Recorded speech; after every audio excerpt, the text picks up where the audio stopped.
Waalaikumsalam warahmatullahi wabarakatuh. Balik. Bismillahirrahmanirrahim. Assalamualaikum warahmatullahi wabarakatuh. Waalaikumsalam warahmatullahi wabarakatuh.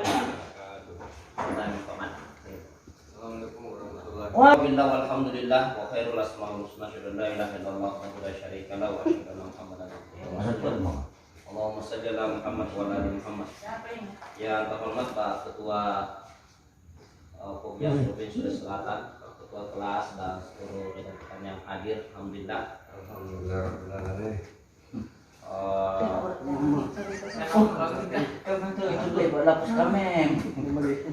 Malam ini saya kira pertemuan yang indah, yang seharusnya tidak perlu kita mengisi dengan kegiatan seperti ini. Cukuplah kita bersantai-santai makan pisang goreng dengan sarapan. Tapi karena permintaannya Pak Ketua ini, Ketua kelas. Pertama saya ucapkan selamat kepada kita semua. Alhamdulillah kita sudah melaksanakan musyawarah wilayah yang sangat sukses, dan hampir 80% hadir. Semoga untuk pertemuan-pertemuan selanjutnya bisa lebih meningkat. Yang kedua, malam ini malam terakhir kita berdiklat di tempat ini, walaupun mungkin kita masih ada yang mau tinggal, tetapi yang di rumah lebih menarik. Ya. Semoga insya Allah semua selamat sampai ke rumah masing-masing. Amin. Kemudian sebagai tambahan bekal bagi kita semua untuk malam ini, karena saya diminta berbicara tentang isu-isu nasional. Yang pertama terkait dengan PKB dulu. Jadi PKB ini kami tegaskan kembali bahwa PKB tahun ini itu adalah PKB dalam rangka PKB guru. Kalau camat dan pengawas itu PKB dalam rangka pendampingan PKB guru, itu intinya. Sehingga kalau berbicara materi, ya materinya penjaminan mutu dan supervisi pembelajaran, itu intinya. Kemudian untuk PKB pengawas, insya Allah mudah-mudahan tahun 2022 sudah bisa berjalan, karena baru kemarin itu sudah muncul juknis PKB pengawas. Alhamdulillah sudah ada juknisnya. Kemarin itu memang belum ada juknis, baru juknis PKB guru, walaupun itu baru diterbitkan di bulan Oktober, tetapi bulan Mei. Kemudian yang kedua,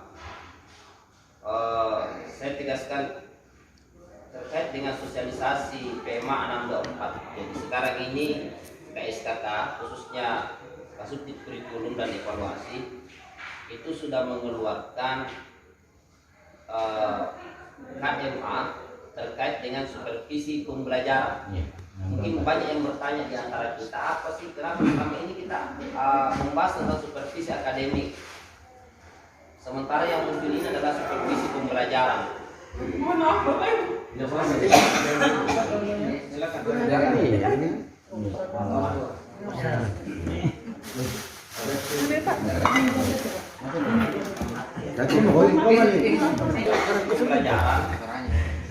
dan supervisi akademik. Jadi kemarin itu ada beberapa literasi yang coba diangkat pada saat kita diskusi dengan Pak Kasubdit dan Pak Kasih. Yang pertama, kalau kita berbicara tentang supervisi akademik itu lebih pada kompetensi. Jadi memang kompetensi kita, kompetensi kepala madrasah itu masing-masing ada supervisi akademik. Tetapi dalam hal tugas, pelaksanaan tugas di sekolah itu tidak ada istilah akademik, yang adalah pembelajaran. Sehingga dijelaskan itu adalah supervisi pembelajaran. Yang kedua, kalau berbicara akademik, maka itu sifatnya lebih umum. Masuk di antaranya Korso, Bimtek, Bimlat, terkait dengan persoalan-persoalan yang akademik itu semuanya ada dalam akademik. Dan kalau pembelajaran, maka itu khusus di dalam proses, ya, pembelajaran di kelas. Sehingga supervisi pembelajaran itu yang kemudian muncul sebagai KMA, pedoman supervisi pembelajaran sebagai KMA 624. Nah, turunan dari KMA ini yang sementara mudah-mudahan dalam waktu 1 minggu ini sudah ditandatangani, itu akan muncul 4 juknis. 4 juknis. Yang pertama juknis supervisi pembelajaran RA, MI, MTS, dan MA. Di juknis ini yang terpenting yang perlu kita pahami bersama, yang pertama dulu pengertian supervisi pembelajaran itu, bahwa supervisi pembelajaran itu adalah kegiatan membina, memantau, menilai, dan memberikan bimbingan dan pelatihan secara profesional terkait dengan kompetensi dan tugas pokok guru, membantu layanan guru. Jadi ini penekanan dari Pak Kasubdit, kita tugasnya ini membantu layanan guru, termasuk kepala. Sehingga Pak Kasubdit mengatakan jangan pengawas itu ketika sampai, atau supervisor itu sampai di guru-guru kemudian memarah-marahi guru. Guru itu adalah tugas dan tanggung jawab. Kemudian yang kedua yang perlu kita pahami, supervisor. Jadi supervisor itu, yang dimaksud dengan supervisor itu adalah pengawas, kepala madrasah, dan guru yang di-SK-kan oleh kepala madrasah dengan 3 kriteria. Guru yang di-SK-kan itu yang pertama adalah guru wakamat kurikulum kalau MTS MA, tapi kalau di MI itu koordinator urusan. Koordinator. Yang kedua adalah guru yang punya pengalaman, bukan senior, punya pengalaman yang dinilai oleh kepala madrasah. Jadi bisa muda tetapi dia punya pengalaman yang luar biasa, maka itu bisa jadi supervisor.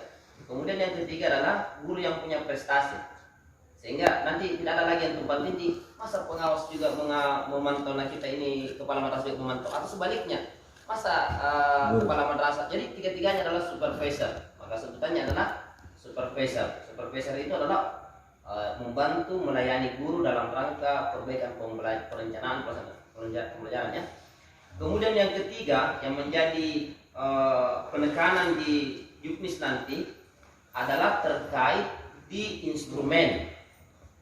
Kalau selama ini instrumen yang kita gunakan adalah instrumen yang 12 poin itu, ya, maka ini yang administrasi di perencanaannya, maka ini barangkali perlu kita sedikit jeli berdasarkan harapan Pak Kasubdit kurikulum.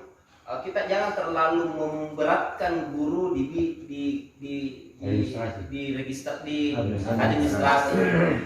karena ternyata selama ini menurut penelitian pengamatan kurikulum banyak yang bagus di administrasinya, tetapi kualitas pelajarannya tidak meningkat. Sehingga ke depan ini kita fokusnya adalah betul masih ada perencanaan pelajaran, tetapi itu lebih mengarah pada RPP-nya saja. Dan RPP-nya itu di perencanaan itu ada 6 poin. Kalau di MI itu hanya 5 poin.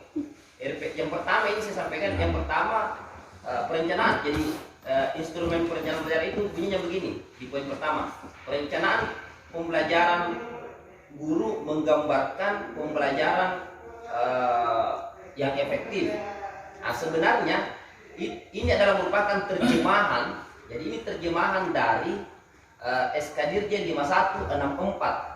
Cuma kita tidak sebutkan di situ. Kita tidak langsung sebutkan SK Dirjen 5164 karena dikhawatirkan jangan sampai besok lusa dirubah, maka berubah juga ini instrumen kurikulum. Ya, ini juga menjawab pertanyaan di kalangan guru, yang mana dipakai, apakah SK Dirjen itu atau surat edaran Kemendikbud. Pak Kasubdit tegas mengatakan bahwa yang kita gunakan adalah berdasarkan SK Dirjen. Jadi saya kira jangan lagi kita berdiskusi di situ karena kita sudah punya SK Dirjen. Kalaupun misalnya di belakang itu ada surat edaran dari Kemendikbud, saya kira itu ranah mereka untuk digunakan. Kita tetap tegas pada juknis yang kita pakai. Yang jelas bahwa satu juknis yang dibuat itu kurang lebih 1,5 miliar itu anggarannya. Makanya ya kalau disebut sederhana itu juga sudah sederhana karena di Permendikbud nomor 22 itu ada 13 komponen, di situ sisa 8 komponen.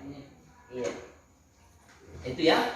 Jadi, kemudian yang kedua ini yang perlu kita cermati, dan inilah sebenarnya tugas kita ke depan, mencoba membedah instrumen itu. Ketika langsung muncul kita bedah bersama di setiap poin, baik di perencanaan pelaksanaan maupun di penilaian, dan inilah yang menjadi bahan pembinaan kita dulu ke kepala madrasah. Saya lihat kalau itu kita apa ya, coba maknai setiap poin itu, satu poin itu satu kali pertemuan dengan kepala madrasah.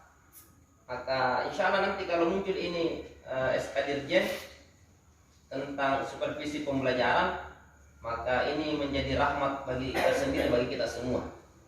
Yang kedua, ini akan diperbuat oleh Kasubdit. Penguatannya itu insya Allah Pak Kasubdit, dan itu sudah tidak bisa dirubah-rubah katanya.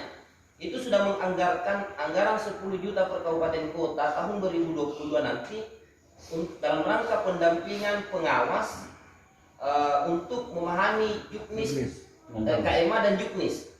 Ya, KMA dan Juknis, sehingga nanti pengawas-pengawas itulah yang akan melakukan sosialisasi dan pelatihan di kepala madrasah maupun guru-guru.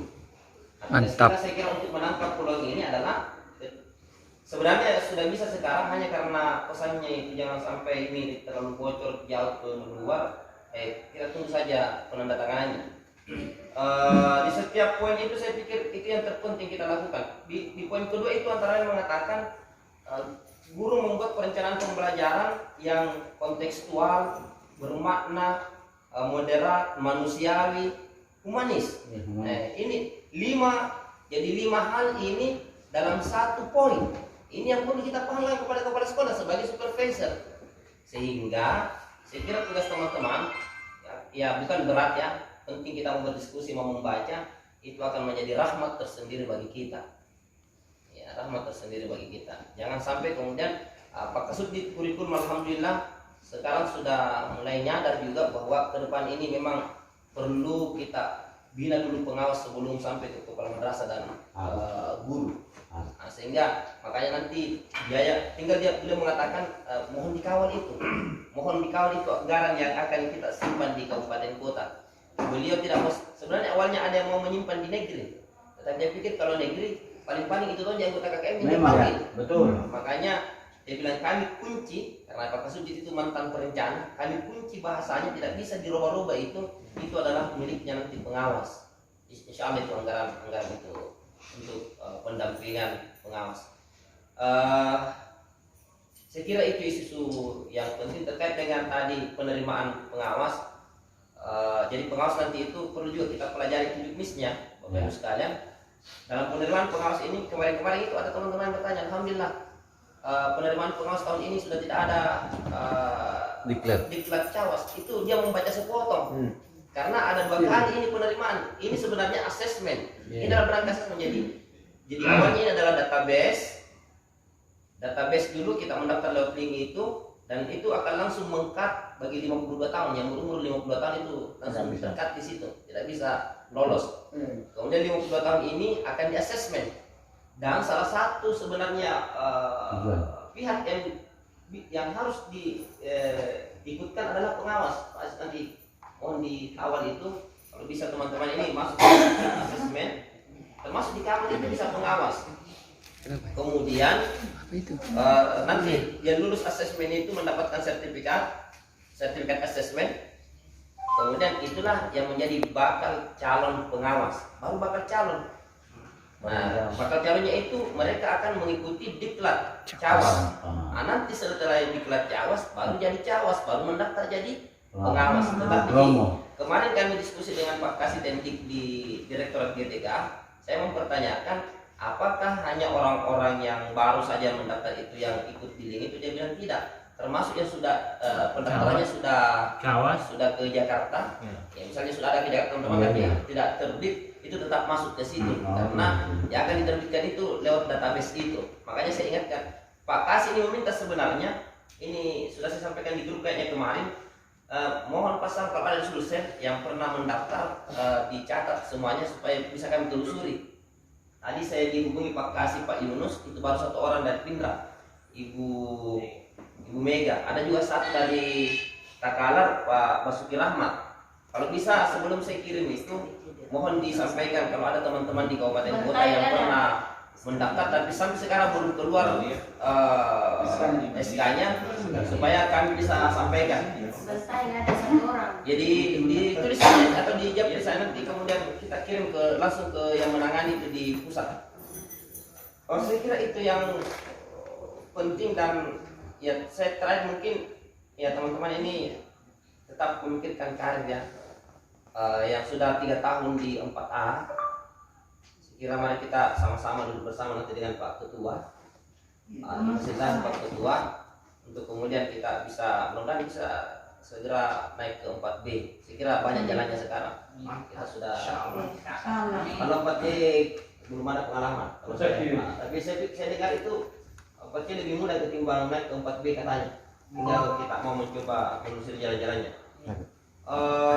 Saya kira itu dulu dari saya mungkin hal yang penting saya sampaikan. Terima kasih. Assalamualaikum warahmatullahi wabarakatuh.